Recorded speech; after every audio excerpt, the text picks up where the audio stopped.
Hello everyone, my dear friends. This class will be the fourth class of chemical thermodynamics. My dear friends, इससे पहले हम discussion कर चुके हैं system क्या है, सराउंडिंग क्या है, सिस्टम का टाइप्स क्या है, ओपन सिस्टम क्या है, क्लोज्ड सिस्टम क्या है, आइसोलेटेड सिस्टम क्या है। ठीक है, फिर हम डिस्कशन कर चुके हैं प्रॉपर्टीज ऑफ सिस्टम यानी intensive property and extensive property, right? And also types of processes like isothermal process, adiabatic process like isobaric and isochoric process, okay, cyclic process, ठीक है, cyclic process and reversible and irreversible process, ये सारे चीज़ हम discussion कर चुके हैं। Mechanical equivalent of heat इसको भी डिस्कशन कर चुके हैं, ठीक है। एंड स्टेट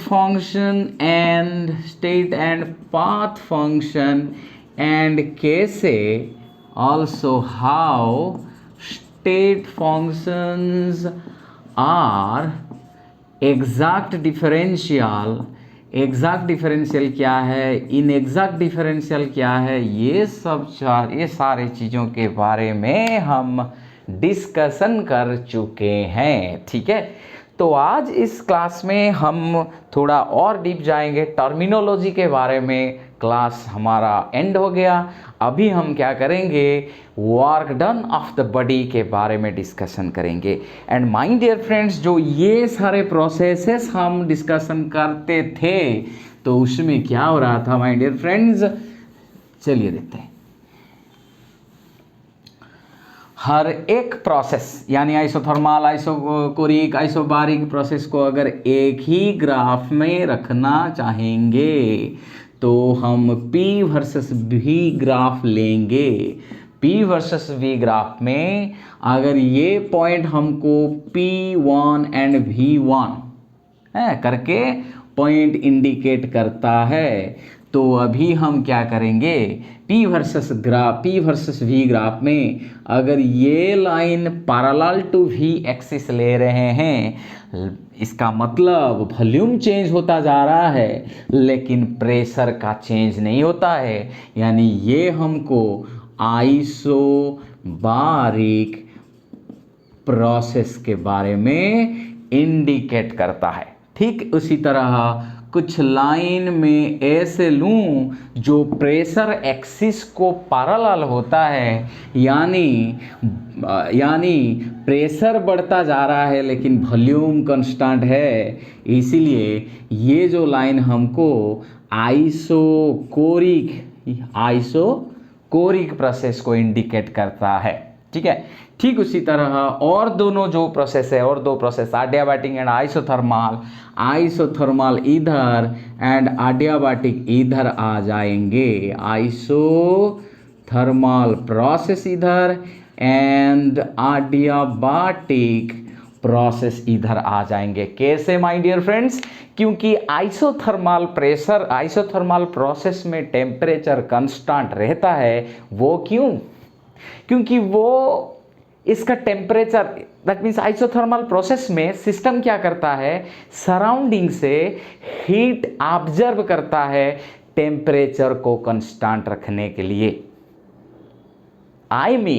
अगर कोई सिस्टम कुछ काम करता है तो इसका टेम्परेचर अगर डिक्रीज होता जा रहा है तो ये सराउंडिंग से कुछ हीट ऑब्जर्व करता है ताकि उसका टेम्परेचर कांस्टेंट रहे,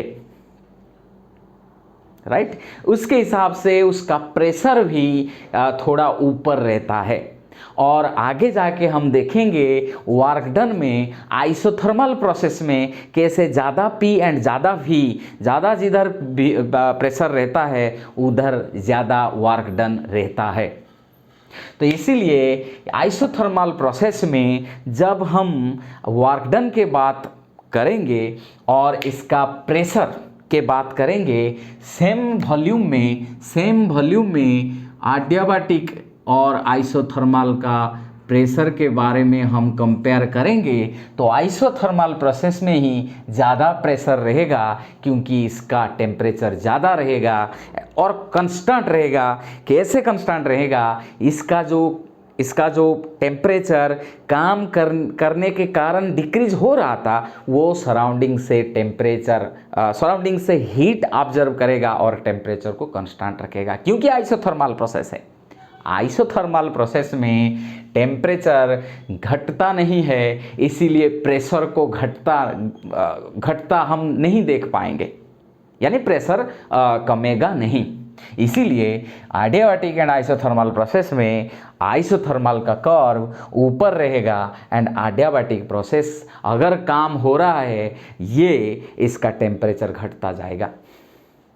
इसीलिए एक ही वॉल्यूम में हायर प्रेशर आइसोथर्मल के लिए है, इसलिए इसका कर्व ऊपर, इसका कर्व नीचे। ठीक है, ये होता है एक ग्राफ। दूसरा ग्राफ जो हम देखेंगे साइक्लिक प्रोसेस, और एक प्रोसेस रह गया ना साइक्लिक प्रोसेस के लिए, और रिवर्सिबल एंड इरिवर्सिबल प्रोसेस का ग्राफ जब हम इरिवर्सिबल वर्क डन देखेंगे तब हम करेंगे। साइक्लिक प्रोसेस में ये होता है आइसोबारिक, ये होता है आइसोकोरिक, और एक में अगर इधर एडियाबैटिक या फिर आइसोथर्मल प्रोसेस ले लूँ इसको और इसको, तो साइक्लिक प्रोसेस क्या है कि अगर एक सिस्टम इसका स्टेट फिर से गेन कर लेता है, इधर से शुरू करता है P1 V1, ठीक है, इसका प्रेशर तो कांस्टेंट, इसका प्रेशर तो कांस्टेंट रहेगा P1, इधर वॉल्यूम से V2 हो गया, फिर इधर प्रेशर कम होता जाएगा यानी P2, वॉल्यूम वही रहेगा V2। तो ये प्रोसेस है, प्रेशर कांस्टेंट है, इसीलिए ये है आइसोबारिक प्रोसेस, ये है आइसोकोरिक प्रोसेस से, ये हमारा है एडियाबैटिक प्रोसेस। और इसमें क्या होता है, सिस्टम इसका जो इनिशियल स्टेट था ये 3 प्रोसेस के बाद फिर इसका इनिशियल स्टेट को प्राप्त कर चुका है, रिगेन कर चुका है। इसीलिए अगर कोई सिस्टम इधर से निकल के ये प्रोसेस एंड ये प्रोसेस के बाद फिर से वही इनिशियल स्टेट में पहुंच जाए तो वो होता है साइक्लिक प्रोसेस। ठीक है, तो अभी क्या करेंगे, अभी चलेंगे हमारा वर्क डन के ओर। तो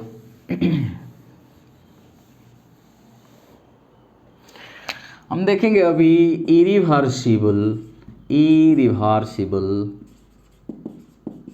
आइसोथर्मल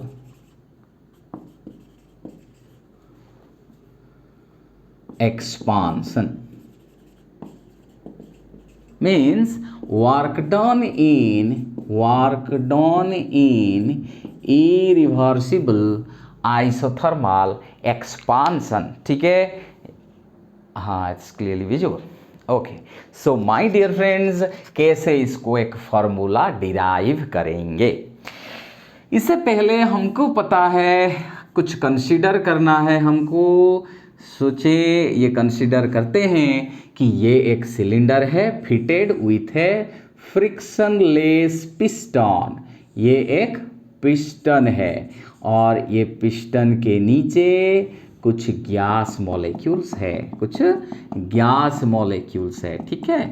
तो अभी ये बाहर से जो प्रेशर अप्लाई हो रहा है उसको हम बोलते हैं एक्सटर्नल प्रेशर और PEXT।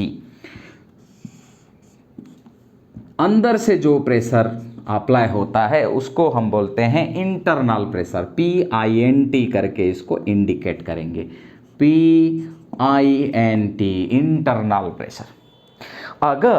अगर इफ P एक्सटर्नल पहले इक्वल टू पी इंटरनल है, यानी नेट फोर्स कोई भी डायरेक्शन में पड़ता नहीं है तो नेट फोर्स जीरो हो जाता है। इसको हम बोलते हैं मैकेनिकल इक्विलिब्रियम। मैकेनिकल इक्विलिब्रियम, जब कोई भी डायरेक्शन में नेट फोर्स जीरो हो जाता है, जब कैंसल आउट हो जाके दो फोर्स का, तो उसको बोलते हैं मैकेनिकल इक्विलिब्रियम। अभी क्या होता है, कंसिडर करते हैं कि ये जो सिस्टम है इसको कुछ हीट मिल गया। क्या मिल गया रे? क्या मिल गया इसको? हीट मिल गया। तो अगर इसको हीट मिल जाता है, क्या होगा? अभी गैस एक्सपांड करने लगेगा।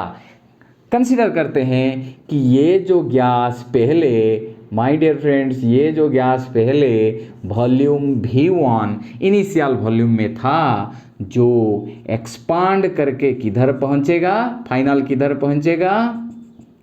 इधर पहुंचता है, जो है volume V2, final volume V2। क्यों एक्सपांड करता है? हीट ज़्यादा मिलेगा तो एक्सपांड हो जाएगा। तो माय डियर फ्रेंड्स, अभी क्या होगा कि ये जो पहले तो external pressure and internal pressure equal थे, that means net force zero था, मैकेनिकल इक्विलिब्रियम में था। हीट अप्लाई करने से इसका काइनेटिक एनर्जी ज़्यादा हो जाएगा गैस मॉलिक्यूल्स का, तो गैस मॉलिक्यूल इधर फोर्स डालने लगेंगे तो ये एक्सपांड करेगा। फाइनली फिर ये जो इसका प्रेशर इधर क्यों एक्सपांड कर रहा है? पहले तो इंटरनल प्रेशर एक्सटर्नल प्रेशर दोनों सेम थे, क्यों इनो एक्सपांसन होगा? क्योंकि हीट देने से P इंटरनल P एक्सटर्नल से ज़्यादा हो जाएगा, इसीलिए ऊपर चला जाएगा। ये ज़्यादा हो जाएगा एक्सटर्नल प्रेशर से तो ऊपर जाएगा। ऐसे जाते जाते फिर एक बार ऐसा पोजीशन आएगा जिधर अगेन क्या हो जाएगा, ये दोनों, ये एक्सपांसन होने के कारण जिधर वॉल्यूम ज़्यादा होता है, प्रेशर कम होता है बॉयल्स लॉ के हिसाब से, तो अगेन क्या हो जाता है? Internal pressure becomes equal to external pressure, mechanical equilibrium is reestablish. फिर एक बार इक्विलिब्रियम आ जाता है जब इधर पहुंचता है, इधर दो प्रेशर, फिर ये सेकेंड स्टेट के बाद, फाइनल स्टेट के बाद हम बोल रहे हैं, सेम हो जाएंगे, फिर मैकेनिकल इक्विलिब्रियम आ जाएगा। लेकिन वर्क डन का इरिवर्सिबल प्रोसेस में, एंड इरिवर्सिबल प्रोसेस जिधर टेम्परेचर कांस्टेंट है उधर वर्क डन कैसे हम डिराइव करेंगे? पहले तो ये जो एक्सटर्नल प्रेशर इधर नीचे अप्लाई हो रहा है, इसका फॉर्मूला क्या है? प्रेशर का फॉर्मूला क्या है? प्रेशर पर फोर्स पर यूनिट एरिया। इसको हम ये हमको पता है, ठीक है। तो एक फोर्स, एक्सटर्नल फोर्स यहाँ से नीचे अप्लाई हो रहा है, लेकिन हमारा डिस्प्लेसमेंट, जब हीट हम अप्लाई करते हैं, हमारा डिस्प्लेसमेंट क्या होता है? इसके ऑपोजिट डायरेक्शन में। तो हम क्या करेंगे कि से हम एक छोटा सा वर्क डन पहले कैलकुलेट करेंगे, एंड टोटल वर्क डन कितना होगा उसको इंटीग्रेशन करके डिटरमिन कर लेंगे। पूरा तो हमारा वॉल्यूम चेंज V1 से V2 हुआ है, लेकिन हम क्या करेंगे, एक छोटा सा डिस्टेंस मूव करने से कितना वर्क डन होता है इसको कैलकुलेशन करेंगे। पूरा डिस्टेंस मूव करने से कितना वर्क होगा इसको इंटीग्रेशन करके कैलकुलेट कर लेंगे। माय डियर फ्रेंड्स, अगर ये जो छोटा वाला डिस्टेंस है, ये वाला डिस्टेंस, माय डियर फ्रेंड्स, ये जो छोटा वाला डिस्टेंस मूव हो रहा है, इतना छोटा, जिसको हम बोलेंगे DL डिस्टेंस, वो पिस्टन मूव कर रहा है। अभी हमको पता है एक छोटा डिस्टेंस हम बोलेंगे DW, that will be equal to, my dear friends, force into displacement into cos theta, FS cos theta, हम बोलते हैं ना FS cos theta, right? Okay. So अभी work done is equal to FS cos theta.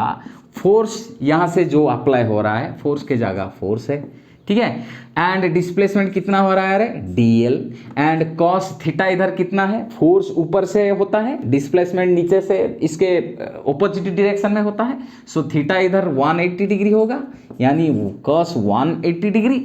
And इधर हम लिख सकते हैं जो एक्सटर्नल फोर्स है, ये होगा external pressure into area, force is equal to P external is equal to F by A, so F will be equal to A into P external, so it will be P external into area.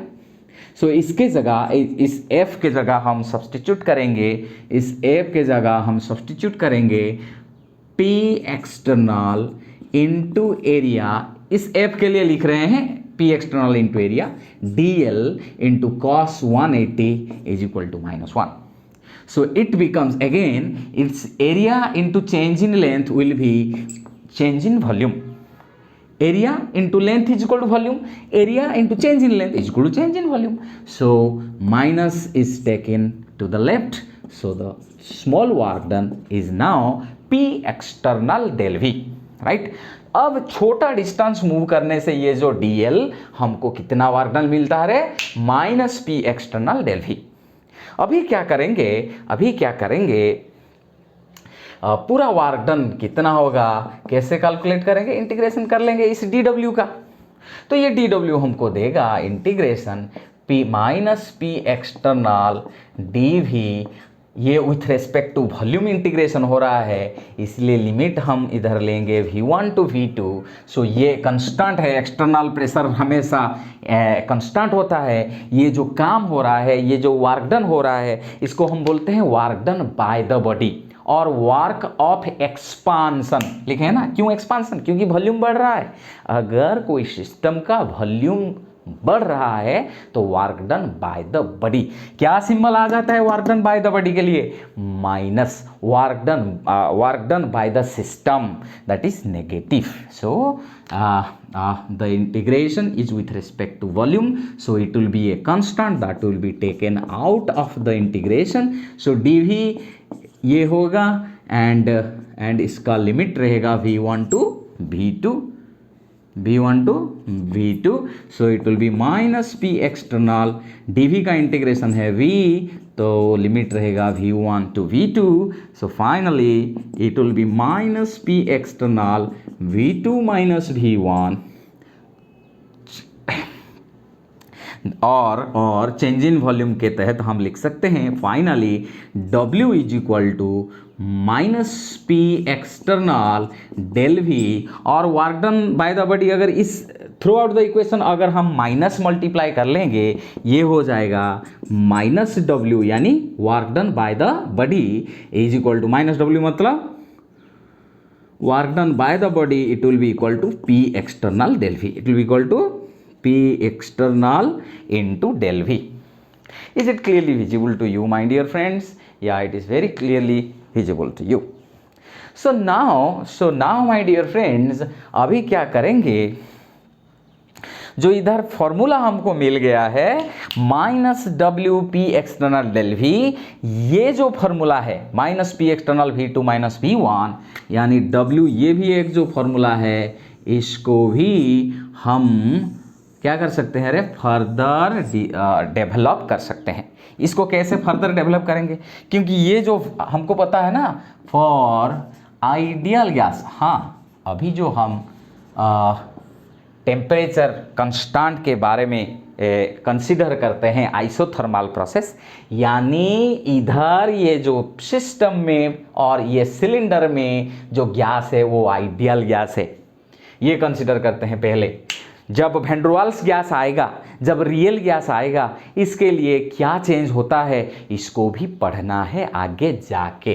For ideal gas हमको पता है P V is equal to N R T, right. So V will be equal to N R T by P. So यानी V2 यानी V2 will be N R T by P2, V1 will be N R T by P1. So finally this equation will be converted to W. If it is equation 1, we can write here one line, the equation 1. The equation 1 becomes क्या होता है रे? W is equal to minus P external, V2 will be nRT by P2 minus N R T by P one. अगर N R T common ले लें तो हमको मिलेगा, क्या मिलेगा रे हमको? W is equal to minus P external 1/P2 minus 1/P1 into nRT। ठीक है, दिखाई देता है या? सो माय डियर फ्रेंड्स, ये होता है हमारे लिए और एक formula for the work done by the body in isothermal expansion. So my dear friends, actually होता क्या है, होता ये है कि हम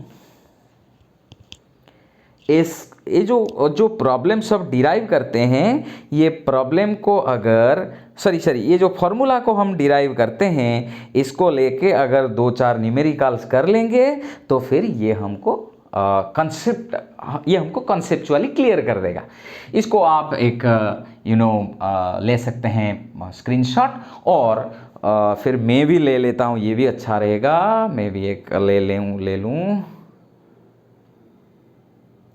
या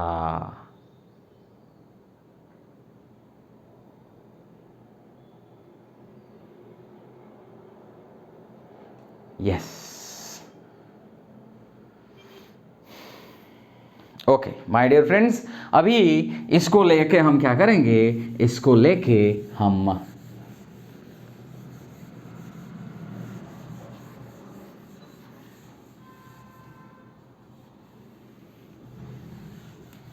दो न्यूमेरिकल्स करके क्लास ख़त्म करेंगे। लेकिन इससे पहले हम इसको ग्राफिकल रिप्रेजेंट करते हैं, ग्राफिकल प्रेजेंटेशन कैसे करेंगे। पीवी का ग्राफ लेंगे। जस्ट कुछ देर पहले जब इस क्लास का इंट्रोडक्टरी पार्ट था, पहले से मैं इन सब चीज़ें के बारे में बोल रहा था। अगर PV diagram irreversible work done in isothermal expansion के लिए हम ड्रा करेंगे तो क्या होगा।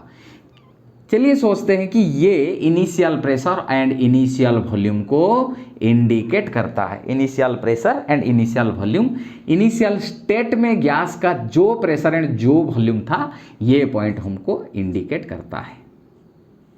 सो से this is the P1 and V1। जैसे ये होता है वॉल्यूम V1, ये पॉइंट हमको pressure P1 and volume V1 को क्या करता है, ये होता है P1, राइट। इसलिए ये पॉइंट को हम लिखेंगे कैसे, P1 V1, ठीक है। अभी क्या होगा, जैसे जैसे वॉल्यूम बढ़ता जाएगा वैसे वैसे प्रेशर घटता जाएगा, से कि हमारा फाइनल वॉल्यूम इधर आके ख़त्म हो, दैट मीन्स एंड हो गया, और वॉल्यूम चेंज नहीं होता। क्यों वॉल्यूम नहीं चेंज होगा, क्योंकि मैकेनिकल इक्विलिब्रियम एस्टैब्लिश हो जाएगा। यानी फाइनल स्टेट में एक्सटर्नल प्रेशर जितना है इंटरनल प्रेशर उतना हो जाएगा और फर्दर एक्सपांशन नहीं होगा। तो उस टाइम पे कंसिडर करते हैं कि उस टाइम पे फाइनल वॉल्यूम हमारा होता है V2, होता है V2, ओके। सो एंड उस टाइम पे क्या होगा, मैं जस्ट में क्या बोला कि फाइनल स्टेट में एक्सटर्नल प्रेशर के साथ इंटरनल प्रेशर सेम हो जाता है। यानी इनिशियल प्रेशर था P1, फाइनल प्रेशर था P2, वही जो गैस का फाइनल प्रेशर होता है, से कंसिडर करते हैं कि ये जो P2 है वो किसके साथ समान हो जाता है रे, ये हो जाता है एक्सटर्नल प्रेशर के साथ समान। इसीलिए फर्दर और एक्सपांशन नहीं होता है। तब तक के लिए हमारा वॉल्यूम बन जाता है V2 एक्सपांशन होने के बाद। फाइनल स्टेट का वॉल्यूम ये है इनिशियल स्टेट का वॉल्यूम। अभी क्या करेंगे, हमारा work done throughout the equation, अगर जो हमको मिला था W - P external del V मिला था, W - P external del V हमको मिला था। अभी मैं throughout the equation minus multiply कर दूं तो ये हो जाएगा -W P external del V के जगह लिखूंगा V2 - V1। ये होता है वर्क डन का फॉर्मूला। और इधर भी हम ऐसे लिख सकते हैं वर्क डन इरिवर्सिबल, यानी irreversible work done, and minus means by the body, minus means expansion work done, okay. तो ये पॉइंट हमको P2 एंड V2 के बारे में बोलता है। सो वर्क डन केस कितना होगा? वर्क डन का फॉर्मूला क्या होता है? -W is equal to P external into V2 minus V1। My dear friends, it's not very difficult to understand that जो एरो में इधर दे रहा हूं, डबल हेडेड एरो, ये कितना होता है? ये जो पर्सन वाला, ये जो पर्सन माय डियर फ्रेंड्स, ये जो पर्सन में ले रहा हूं V1 V2 जो पॉइंट, ये जो पॉइंट कितना होगा? V2 minus V1। ये होता है इधर से इधर तक V2, इधर से इधर तक V1। So V2 minus V1 will be equal to this person. So this double headed arrow person will be V2 minus V1, that will be equal to del V, right? And you have already mentioned that finally क्या होता है, जो gas का final pressure P2 वो external pressure के साथ same हो जाता है, इसीलिए पिस्टन और आगे एक्सपांसन नहीं होता, यानी फाइनल प्रेशर एक्सटर्नल प्रेशर के साथ समान हो जाता है। अगर इसको मैं फिर एक बार उसको इंडिकेट कर देना चाहूँ तो इनिशियल प्रेशर इनिशियल वॉल्यूम था V1 और उस टाइम पे प्रेशर था P1। ये एक्सपांड करके फाइनल वॉल्यूम हो जाता है V2 एंड फाइनल प्रेशर भी आ जाता है P2। तो ये जो गैस का प्रेशर फाइनल P2 है वो एक्सटर्नल प्रेशर के साथ सेम हो जाता है, इसीलिए फर्दर क्या होता है? फर्दर एक्सपांसन नहीं होता। ये P2 final P2 and external pressure same हो जाता है जो इधर लिखा हुआ है, मतलब इधर से इधर तक P2, यानी इधर से भी इधर तक P2, तो ये भी एक्सटर्नल प्रेशर या फिर P2 के साथ सेम है। तो ये जो रेक्टेंगल हमको मिल रहा है इसका एरिया क्या होगा? लेंथ इनटू ब्रेड्थ, यानी ये हो गया P एक्सटर्नल और ये हो गया डेल V। पूरा इस एरिया का क्या होगा? वॉल्यूम। पूरा इस एरिया का ये होगा वॉल्यूम, यानी ये इनटू ये, तो ये मिल गया। इस पर्सन हमको क्या दिखाता है? P external into V2 minus V1 और P external into del V। This is nothing but equal to irreversible work done represent through the graph. अगर समझ में, I hope you are clearly understanding the concept. Now हम क्या करेंगे? एक दो problem solve करेंगे और क्लास एंड करेंगे, ठीक है? ओके, आप इसको एक स्क्रीनशॉट ले सकते हो, मैं भी ले लेता हूँ, आपको ये बहुत फ़ायदेमंद होगा। यस, सो अभी क्या करेंगे my dear friends?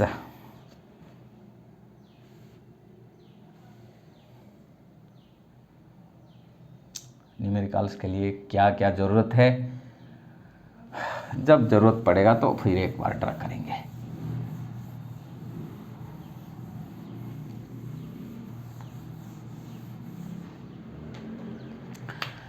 Problem 1,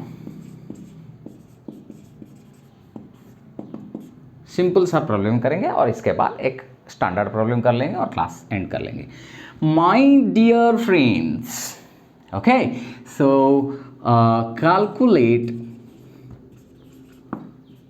calculate the work done by a system of ideal gas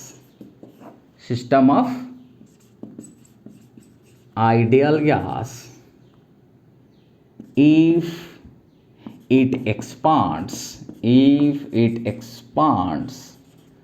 from 10 liter to 20 liter against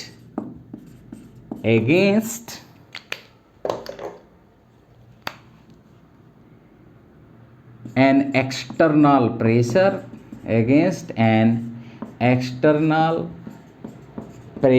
of 10 atm, keeping the क्या कांस्टेंट रहना चाहिए? क्योंकि हम आइसोथर्मल प्रोसेस के बारे में डिस्कशन कर रहे हैं। Isothermal work done in irreversible process के बारे में डिस्कशन कर रहे हैं, तो इधर टेम्परेचर को कांस्टेंट रखना चाहिए। तो इसका सोल्यूशन कैसे करेंगे my dear friends? This is very simple. Work done by the body, कैसे हमको पता चलेगा कि ये बाय द बॉडी के बारे में बोल रहा है? एक्सपांड कर रहा है, मतलब वॉल्यूम बढ़ता है। जिधर भी वॉल्यूम बढ़ता है यानी पिस्टन ऊपर जाता है और सराउंडिंग के ऊपर काम करता है, तो work done by the body. So that is the formula is -W is equal to P external into del V यानी change in volume V2 minus V1. So external pressure is how much? 10 atm. 10 atm into V2 minus V1 final volume minus initial volume 10 20 minus 10 and volume का unit होगा litre. सो ये हो जाएगा 10, ये भी बनता है 10। So the unit will be, इधर से आ रहा है लीटर, इधर से आ रहा है atm. So the product this multiplication will give you a unit of litre atm. So work done is 10 into 10 यानी 100 लीटर एटीएम। लेकिन my dear friends actually work done joule में रखना अच्छा रहता है, जूल में रखना अच्छा रहता है। इसलिए चलिए हम क्या करेंगे माय डियर फ्रेंड्स, कन्वर्ट कर लेंगे इस लीटर एटमॉस्फेयर को। जब भी यूनिट आता है लीटर एटमॉस्फेयर, इसको जूल में कन्वर्ट करना है तो 101.3 मल्टीप्लाई कर दीजिए, बस वो जूल में कन्वर्ट हो जाएगा। Since 1 litre atmosphere is equal to 101.3 joule. वे तो जितना आता है उतना क्या रे, सो इंटू 100 मतलब ये हो जाएगा कितना रे बाबा, ये हो जाएगा 10130 joule. Okay, this will be the answer.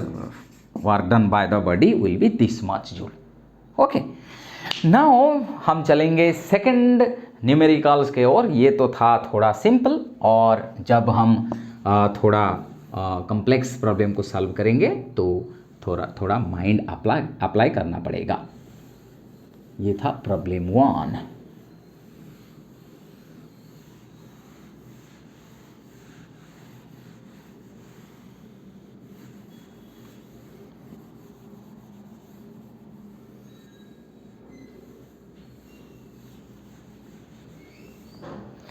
ठीक है माय डियर फ्रेंड्स, अभी चलते हैं किधर नेक्स्ट प्रॉब्लम को और। प्रॉब्लम 2 क्या है ये? Problem 2। Okay, 2 moles of an ideal gas, 2 moles of an ideal gas, okay, at 10 atm यानी इसका इनिशियल प्रेशर होता है P1 होता है 10 atm and at 300 Kelvin and at 300 Kelvin is allowed to expand against 1.0 atm यानी 1 atm होता है external pressure, इसके अगेंस्ट में एक्सपांड करने के लिए अलाउ किया जाता है। ये जो 2 मोल्स का गैस जो इनिशियली 10 atm में था, उसको एक्सटर्नल प्रेशर 1 atm के अगेंस्ट में एक्सपांड करने के लिए अलाउ किया जाता है, ये बोलता है फर्स्ट लाइन में। ठीक है, इधर एक फुल स्टॉप रहना चाहिए।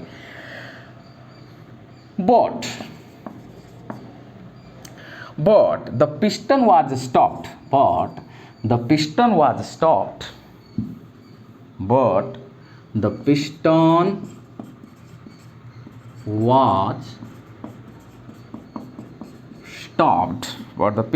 was stopped in between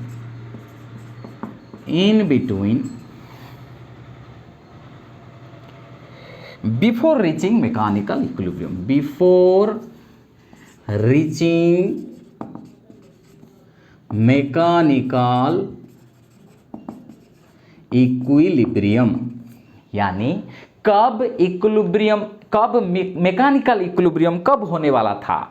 mechanical equilibrium तब होता जब ये जो 10 atm से शुरू हुआ था एक्सपांशन, जैसे जैसे वॉल्यूम बढ़ेगा वैसे वैसे प्रेशर घटेगा, तो फाइनली जब ये जो 10 atm, जब 10 atm क्या है? 10 atm इनिशियल प्रेशर है, गैस का इंटरनल प्रेशर है। वॉल्यूम बढ़ता जाएगा गैस का, तो इंटरनल प्रेशर 10 atm से 9, 8, 7, 6 करके जब 1 atm हो जाएगा, तब एक्सटर्नल प्रेशर जो ये है इसके अगेंस्ट में जो एक्सपांड कर रहा था, जब एक्सटर्नल प्रेशर इंटरनल प्रेशर दोनों सेम हो जाएंगे, तब मैकेनिकल इक्विलिब्रियम होने वाला है। लेकिन इधर क्या बोलता है कि लेकिन ये पिस्टन को इन बिटवीन स्टॉप किया जाता है, यानी एक इंटरनल प्रेशर 1 atm होने से पहले हम क्या करते हैं? पिस्टन को रोक देते हैं, पिस्टन को स्टॉप कर देते हैं, एंड मैकेनिकल इक्विलिब्रियम रीच होने से पहले पिस्टन को रोक लिया जाता है। ठीक है, रोक लिया जाता है। अब क्या फिर? If temperature were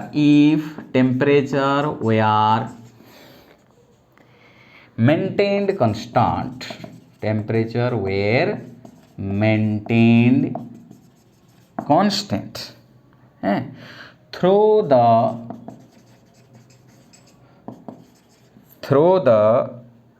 change,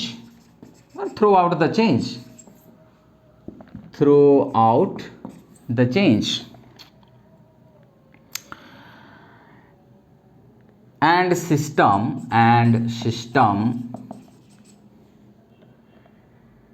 delivers माने ये खुद करता है, work done by the body. ये सारे ना इंग्लिश वर्ड्स के साथ अच्छे तरह से हम हमको फ्रेंडली होना चाहिए, नहीं तो समझ नहीं पाएंगे।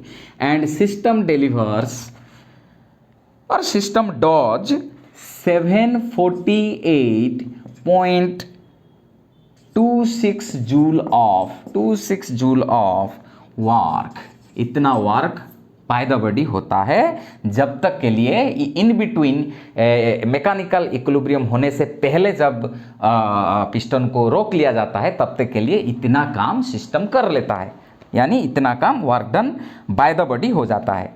Determine the final gas pressure, question है डिटरमिन द फाइनल प्रेशर, जब ये जो पिस्टन को रोक लिया गया तब तक के लिए final pressure, determine the final pressure and draw the respective PV diagram, बढ़िया क्वेश्चन है माय डियर फ्रेंड्स। अगर कभी कभी क्या होता है, जब मैं डीप कंसेप्ट डिस्कशन करने जाता हूँ, बहुत सारे स्टूडेंट्स धैर्य रखते नहीं है, पेशेंस रखते नहीं है। हाँ, इतना बड़ा क्वेश्चन कौन देखता है? हाँ ठीक है, अगर इतना कॉम्प्लेक्स क्वेश्चन को जाना नहीं है, ये नहीं करेंगे तो भी चलेगा।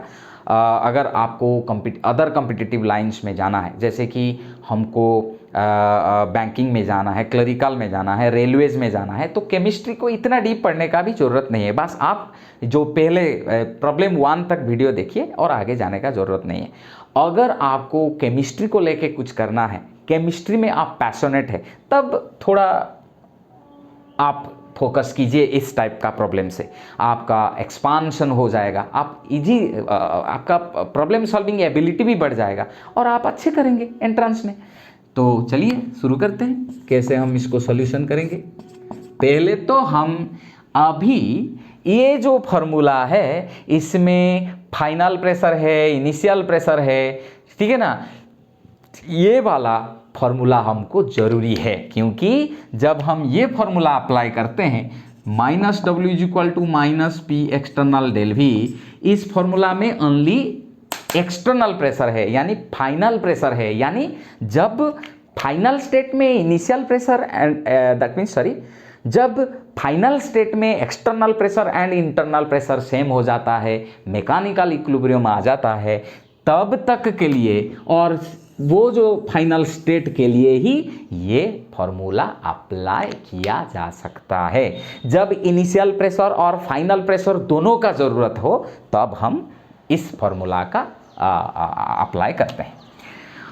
अभी work done by the body, ये जो फॉर्मूला हम लेंगे minus W is equal to, इधर मैं माइनस मल्टीप्लाई कर लूँगा तो ये माइनस हो जाएगा, ये प्लस हो जाएगा। So minus W work done by the body is equal to P external. P external किसके साथ सेम है रे? जिसके अगेंस्ट में वो एक्सपांड करता है, ये है external pressure, into 1/P2 minus 1/P1 into NRT, ये है ना फॉर्मूला। सो कितना वर्क तब ये डिलीवर कर देता है तब तक बोलता है ना, and system deliver 748.26 joule. So it will be equal to okay, it will be equal to is equal to कितना ये है 748.26 जूल। यानी अगर ये पी एक्सटर्नल कितना है रे 180, 1 इंटू 1/P2 फाइनल प्रेशर कितना है ये इसको पूछ रहा है। तब तक के लिए फाइनल, जब तक के लिए इतना काम कर लेता है सिस्टम, जस्ट उस टाइम पे कितना फाइनल प्रेशर होगा ये है क्वेश्चन। तो यानी ये फाइनल प्रेशर P2 के बारे में बोल रहा है। 1/P2 माइनस इनिशियल प्रेशर कितना था रे? इनिशियल प्रेशर P1 है, यानी क्या है, कितना है ये 10 है, ये है 10, ठीक है। ये होता है इनटू n, कितना मोल गैस है 2 moles, so this is number of mole, this n is nothing but number of moles, so इतना क्या डालना है इधर 2 into r, r is nothing but universal gas constant, universal gas constant, क्योंकि इधर हम एनर्जी के बारे में, वर्क डन के बारे में बोल रहे हैं। आर का रेस्पेक्टिव यूनिट होता है 8.314 जूल पर केल्विन पर मोल, इसको ऐसे डालना है। तो इधर डालना है 8.314 इंटू टी, टेम्परेचर कितना केल्विन बोल रहा है वो 8300 केल्विन, सो इसको भी इधर डालना है। इज इक्वल टू कितना है माय डियर फ्रेंड्स 748.26 जूल। तो अगर खाली 1/P2 माइनस 1/10 कितना होगा, ये जाके इधर डिवाइड हो जाएगा।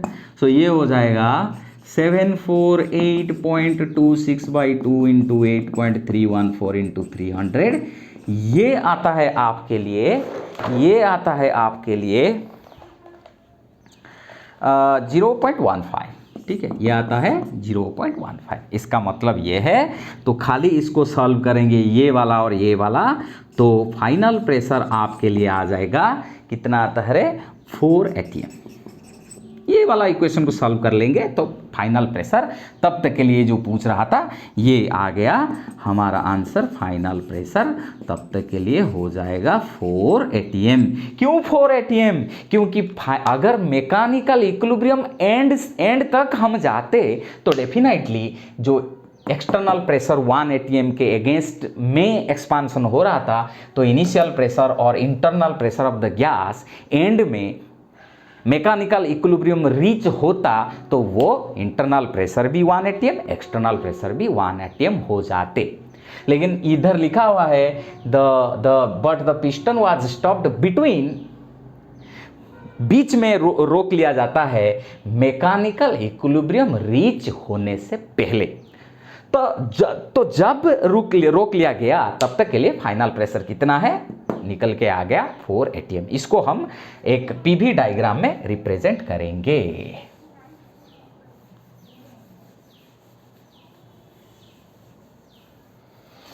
कैसे इसको पीवी डायग्राम में रिप्रेजेंट करेंगे?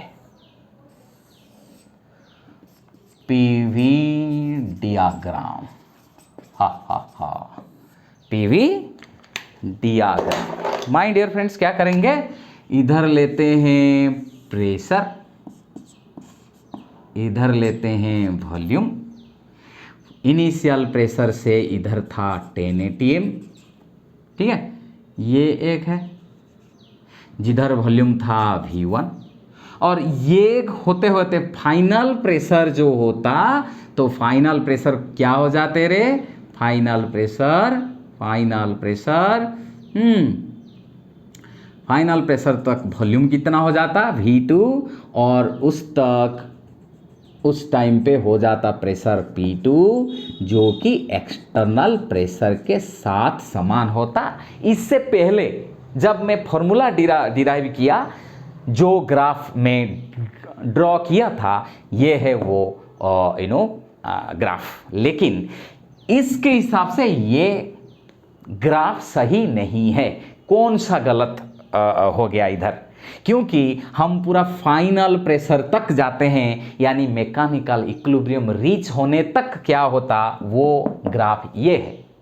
लेकिन इधर but the piston was stopped in between, यानी इधर प्रेशर अगर, यानी फाइनल प्रेशर कितना है, P external is equal P2 is equal क्या हो जाता, 1 atm। तो यानी 1 atm से पहले हमको रखना है।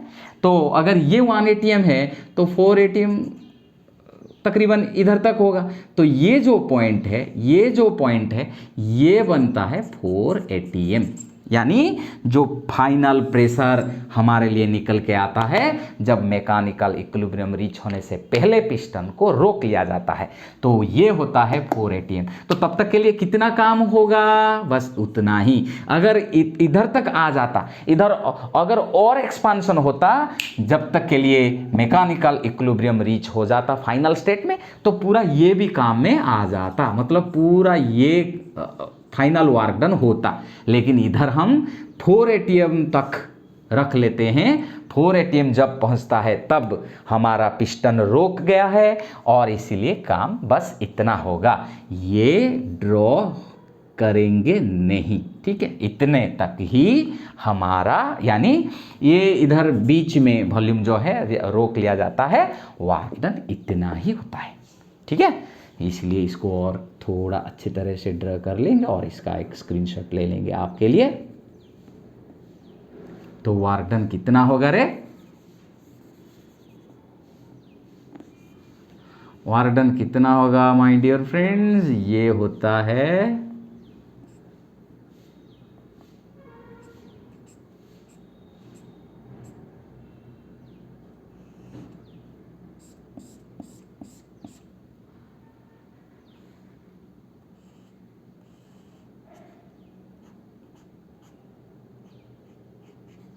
ठीक है, इतना ही वर्क डन होता है, ठीक है।